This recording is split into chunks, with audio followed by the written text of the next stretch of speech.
কোনো জাতকের ছকে যদি রাহু বৃহস্পতি একসাথে থাকে তাহলে তাকে গুরুচণ্ডাল দোষ বলা হয়। এখন ঘটনা হচ্ছে যে গুরুচণ্ডাল দোষ থাকলে লোকের ধারণা আছে যে পড়াশুনো হয় না। এটা সম্পূর্ণ ভ্রান্ত ধারণা। কারণ বৃহস্পতি 12 বছরে এক জোডিয়াক ক্রস করে 12টা রাশি 1 বছর ধরে, ঠিক আছে।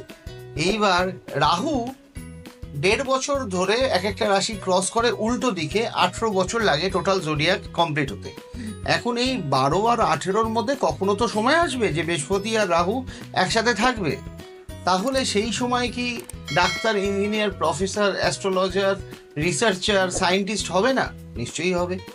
কারণ ভাবধারার সাথে দেখতে হবে। রাহু আর বৃহস্পতি যেটা দেয় ইনটিউশন, সেইটা মানুষের সায়েন্টিফিক রিসার্চে অনেক ভালো কাজ করে। কিন্তু রাহু বৃহস্পতির সবচেয়ে বড় নেগেটিভ পয়েন্ট যেটা হলো, যেটা 16 বছর থেকে 24 বছর এই সময় ফ্রেন্ড সার্কেলের একটা ব্যাড মুভমেন্ট থাকে, সেই জায়গাটাকে আটকাতে হয়। ডিটেলসটা বাকিটা চার্ট দেখে বলা যাবে আর হাত দেখে। নমস্কার।